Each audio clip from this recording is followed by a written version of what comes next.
girls, grab your beers. Hey everybody, this is Charlie from Anthrax, and you are listening to today's Boondoggle. This is Mark Metcalf, and you are listening to today's Boondoggle with Bailey on Domain Cleveland Radio. You are listening to today's Boondoggle with Bailey on Domain Cleveland Radio. Yes, Kato Kalin listens to this all the time. Welcome to today's Boondoggle. Now here's your host.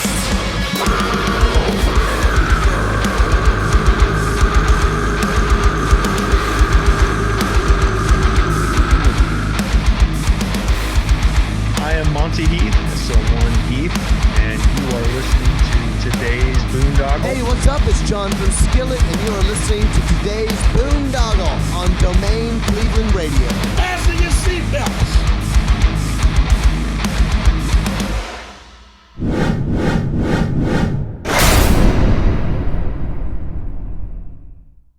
Incarceration, America's rock, metal, and tattoo festival with Slipknot.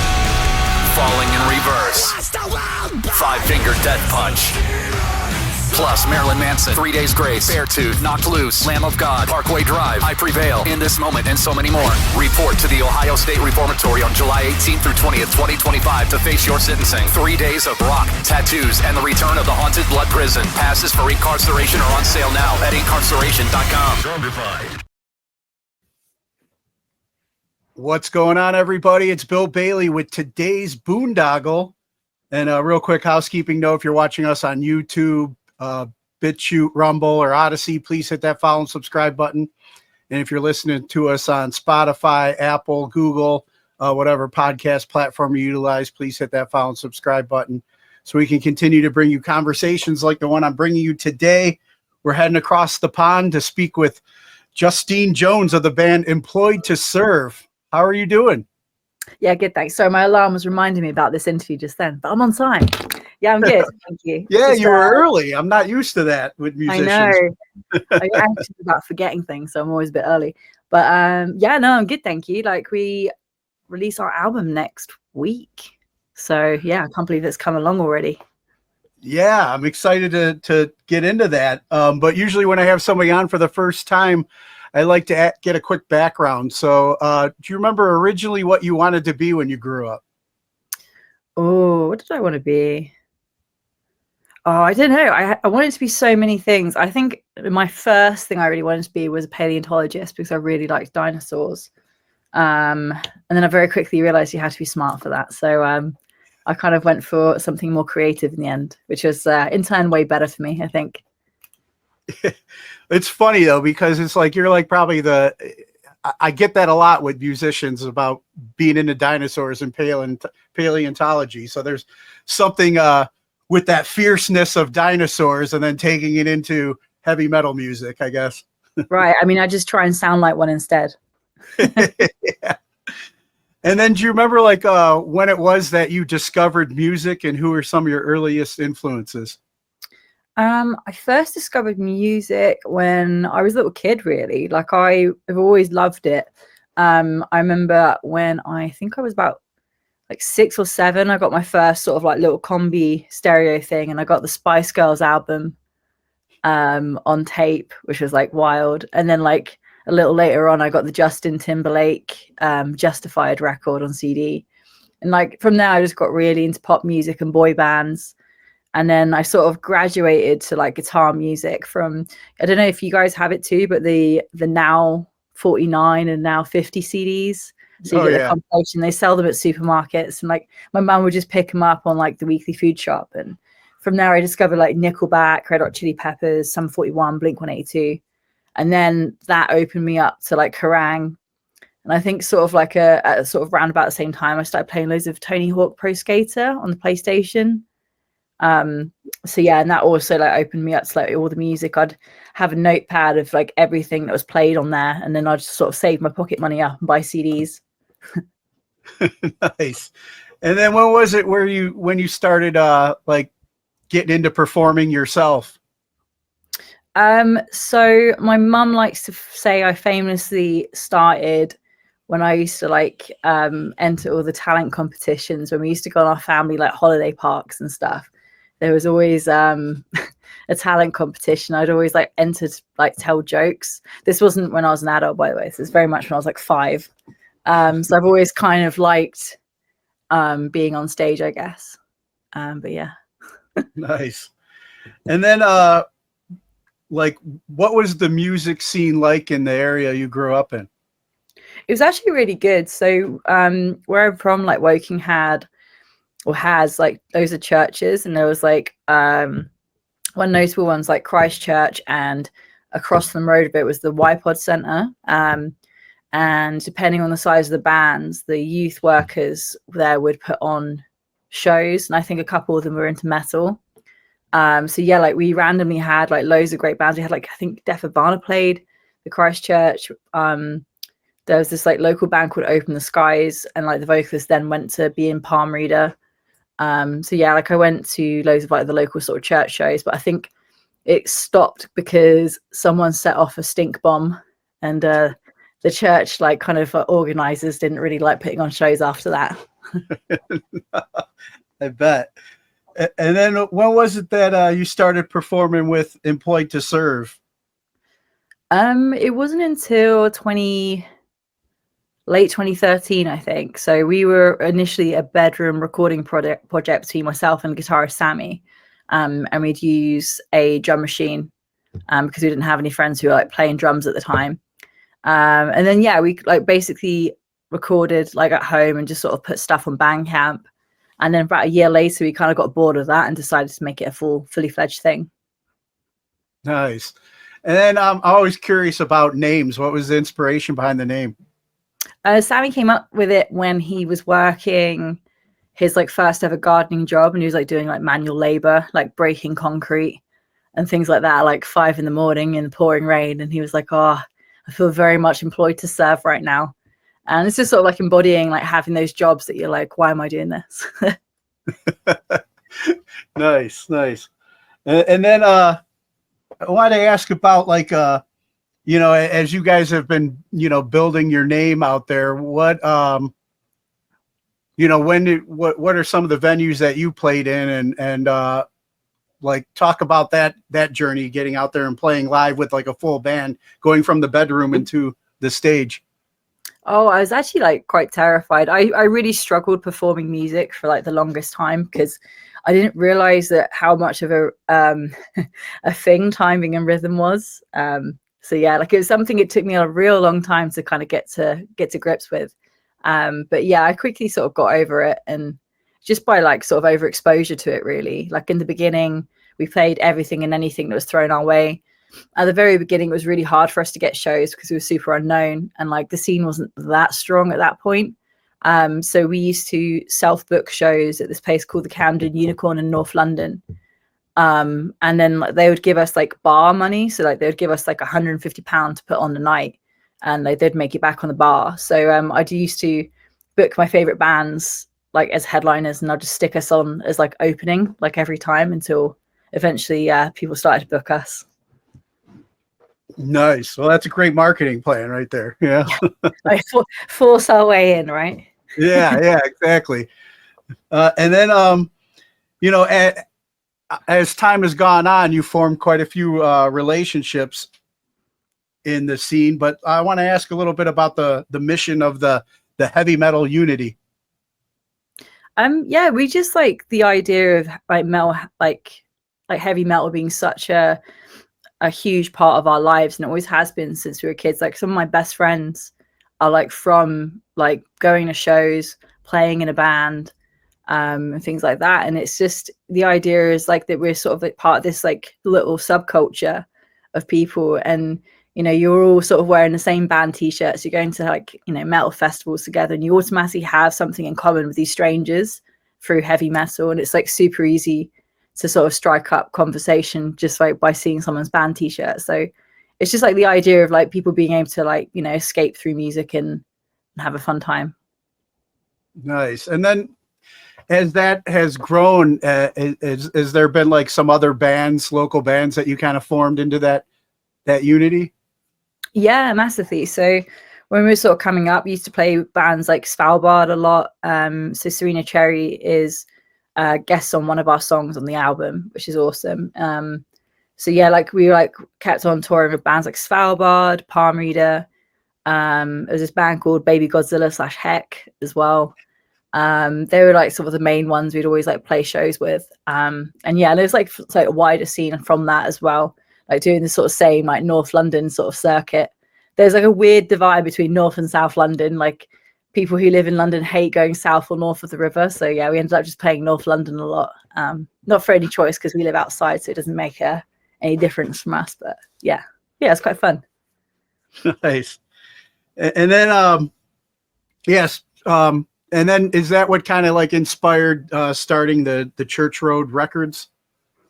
Yeah. So initially Sammy started it in 2017. It was when he was doing like another gardening job that he actually liked, but it was still quite labor intensive. So he kind of wanted to work in music. I at the time was already working at record labels. So he kind of was like, oh, I want to sort of do something similar. So he started up Church Road Records as a distro. So he would, like get records from like Plastic Head, Revelation Records, Deathwish, like labels like that, and just sort of sell it online.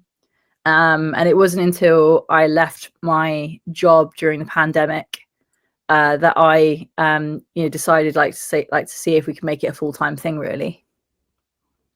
Nice. Then you had already mentioned kind of working with Serena Cherry. But she, from forming that relationship with Church Road Records, but she also performs on the Last Laugh single. How did that relationship come together? So that was just from starting our bands at a very similar time. And we very quickly became friends because we like kind of come across each other on at shows and things like that. Because we always tried to go to like every single London show that we could. So we live like on the outskirts, like in sort of like, it's called Greater London. So it's like takes like, I don't know, like 20 minutes for us to get there on the train. So when we were like younger, we were at shows like pretty much every single night. And yeah, from there we like became really good friends with Svalbard, who are from Bristol, which is the west of England. And yeah, so we used to like do show swaps.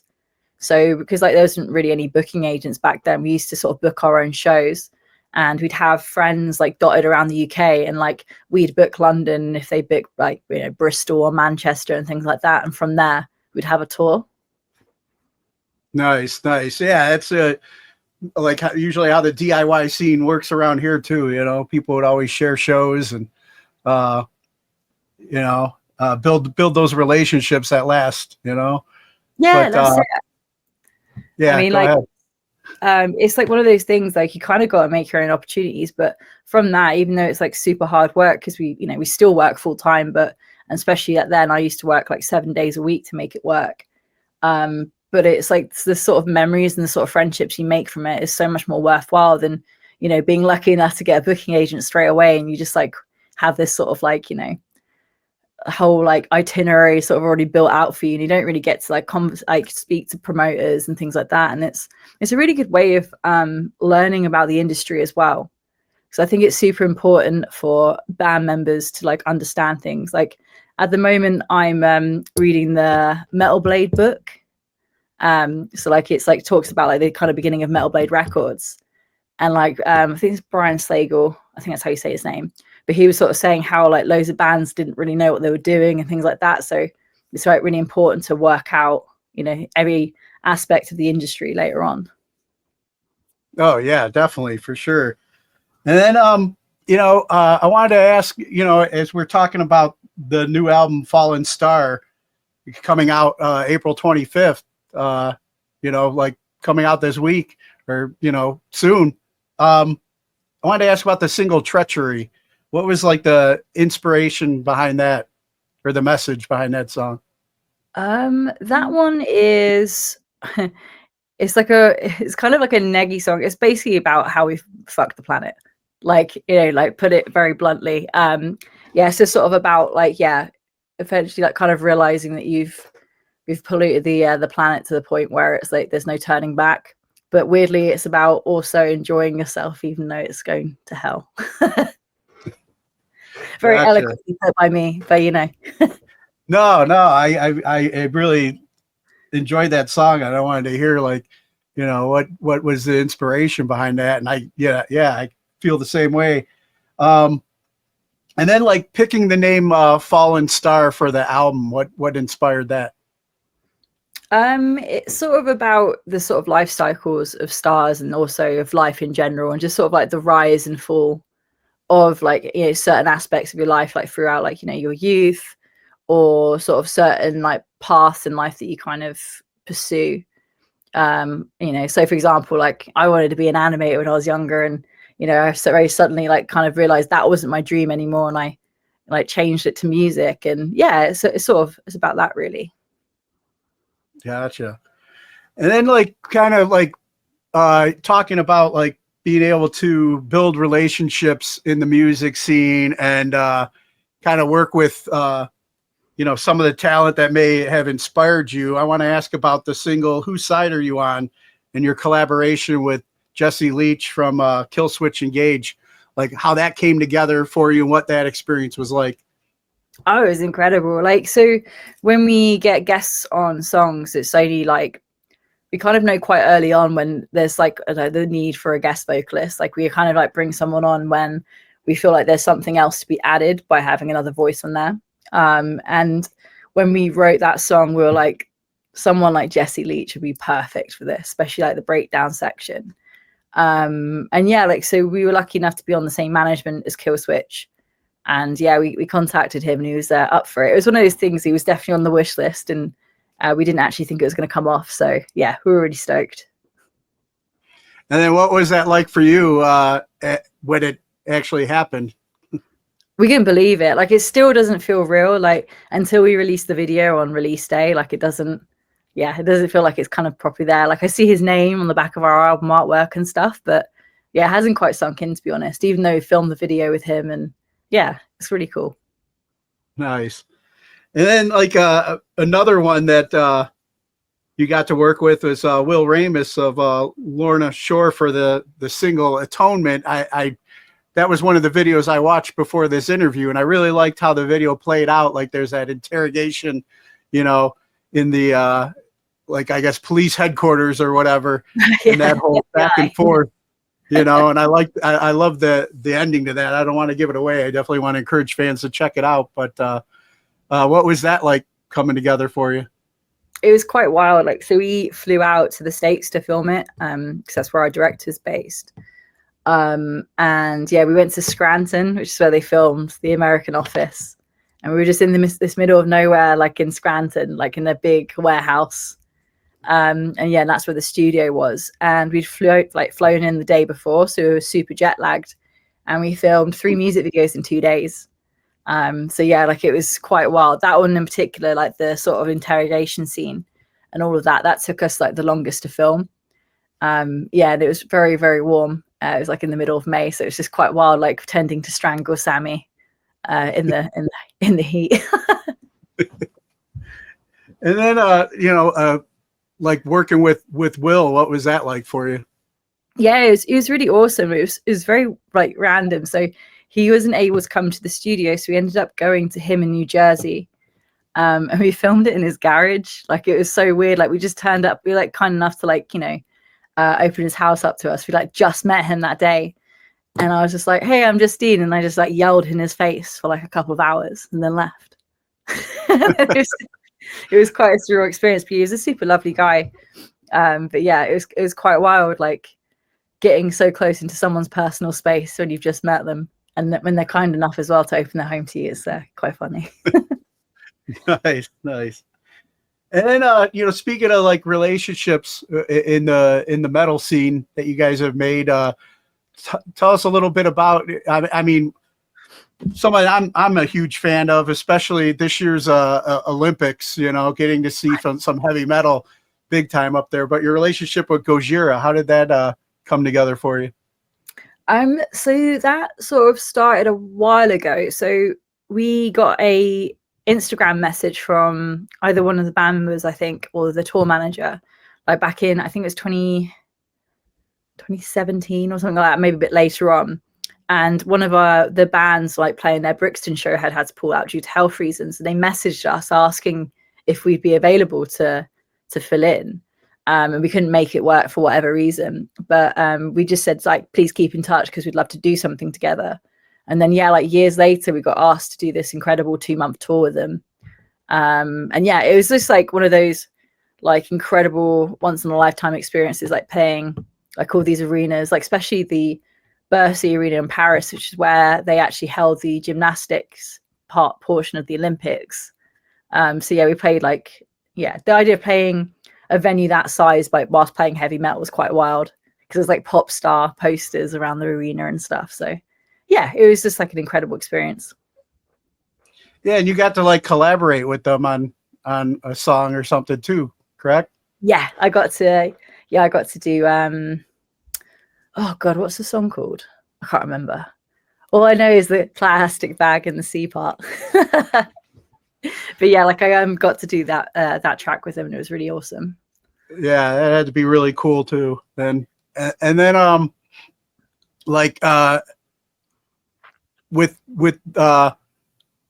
going on from there, like have you guys have done quite a few like European music festivals. What's that experience been like for you? Oh, it's so much fun. Like the Europeans know how to run a festival. Like everything is so like wonderfully like planned out to a T. Like you turn up and you have like a buggy taking you everywhere. Like the catering's always amazing. You just feel like you're on sort of like an all-inclusive holiday when you turn up at a festival. And like most of the time you only have to play for like 30 minutes. And it's always just like such a fun like experience. Like it literally feels like a holiday. But yeah, we've been lucky enough to do so many different festivals. I think highlight of last year was definitely Wacken Festival because it's always been one on my bucket list. Nice. And how great was that to get that checked off? No, it was so good. Yeah, it was amazing. It was just quite wild just sort of sitting like at these places as well, having like the backstage area, and you just sort of sit in by catering and you'll just see all these like big names walk past just going to get their food. It's just like, yeah, it's a very surreal experience. You always have to try not to like drink too many beers and punish people. Exactly. Oh, that's awesome. Yeah, I've been able to kind of get in on that experience here in the States at some of the Danny Wimmer festivals. Any chance of you guys connected with any of those and playing some of these at in the States? We really want to get over and play anything in the States. We were supposed to play in 2020 and we had our visas like all ready to go and everything, and then obviously COVID happened. But yeah, we're just sort of waiting. Like we really want to come, but it's like waiting for the right opportunity because it's super expensive for like foreign bands to come over. But yeah, like we're just sort of like waiting for like, yeah, a nice long tour where we won't hemorrhage too much money. That is literally our goal at the moment. That's what I'm putting out in the universe anyway. Nice. But yeah, we'd love to have you. It'd be great. But you know, speaking of tours, anything on the horizon for you guys to like support the album back there in the UK? Yeah, so we've got a UK tour on release week, and we're playing London on release day, which is super exciting on the 25th. We've got some festivals coming up. I'm particularly excited about, I think it's called the Full Metal Cruise. And it's a cruise ship that goes around the Baltic Sea, and Creator's playing that. And yeah, we're literally just going to be on a cruise ship playing some sets there, which is going to be really fun. And then we've got a super busy end of this year coming up, which we should be announcing this month or later next month. So yeah, we're going to be hopefully on the road constantly. Nice. And then I want to ask, you know, I mean, for the release coming up, like for fans that might be new to hearing about you guys and want to support the release or follow you guys and check it out, where would you send them for updates? Probably the nice and easy one would be to go to our website. That should be updated because I tend to keep it updated, but who knows, someone might find something amiss. It's www.employedtoserve.com. Yeah, like that should have all of our tour dates and all of our streaming information and everything on there. Nice. And then is there with this new release, I don't know how much of it you've been able to play out live so far, but is there, and this is kind of asking like a parent to pick their favorite child, I guess, but is there a particular track on this new release that you're looking forward to playing the most in front of a live audience? Oh, probably Atonement, the first single. just because the intro is like begging for a bit of crowd participation. So hopefully, yeah, that one should be the funnest. It's always interesting because sometimes it's never the song that I think it's going to be. It's like so different, like seeing how a live audience reacts to a song. So yeah, I'm quite excited about playing more of the album to see how everyone reacts. Nice.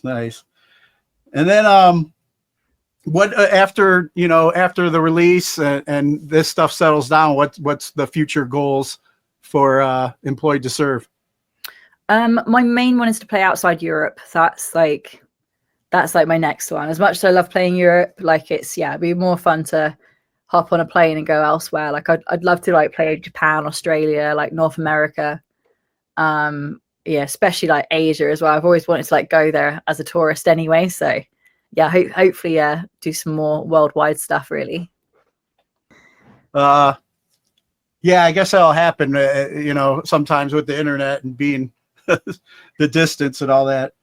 But before we get ready to wrap up, I want to ask you a couple questions I normally ask my guests that I have on. Yeah, sure.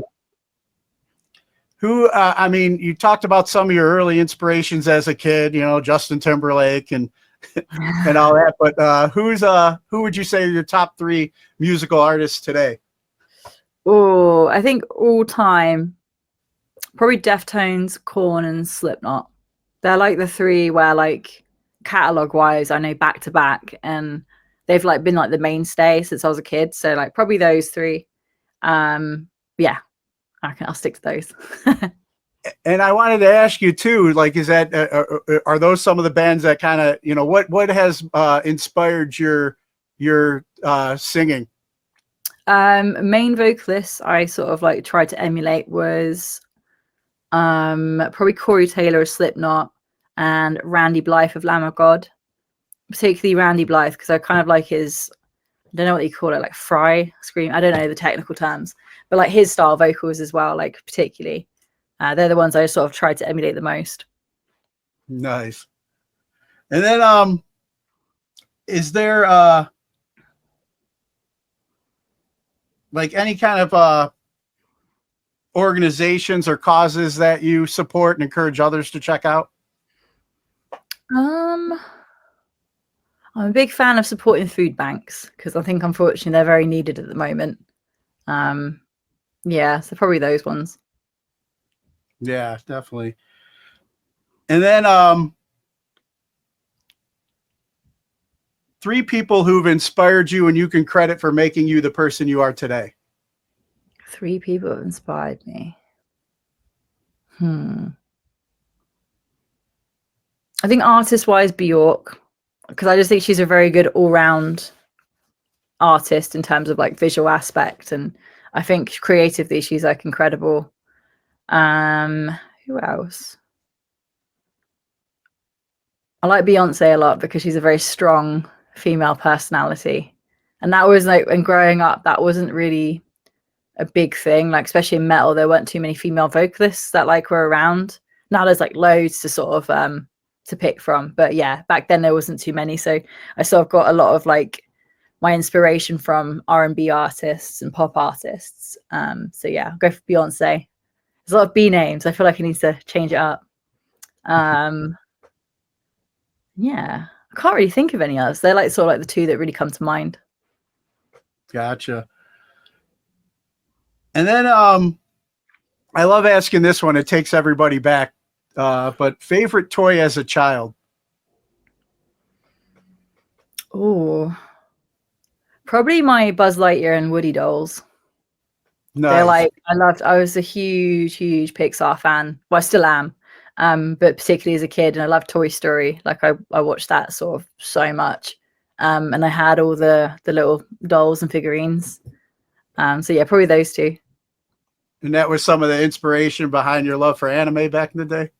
Yes. Yeah, 100%. Nice. I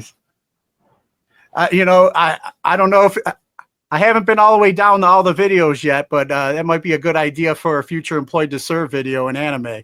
I'm just saying, I'm just putting it out there. I'd love to see that. We sort of like half did it. We made we got action figures made of ourselves for our music video Exist. So that's like kind of maybe as close as we've gotten so far. So yeah, maybe one day. I think it was like robot chicken or something. Yeah, something like that.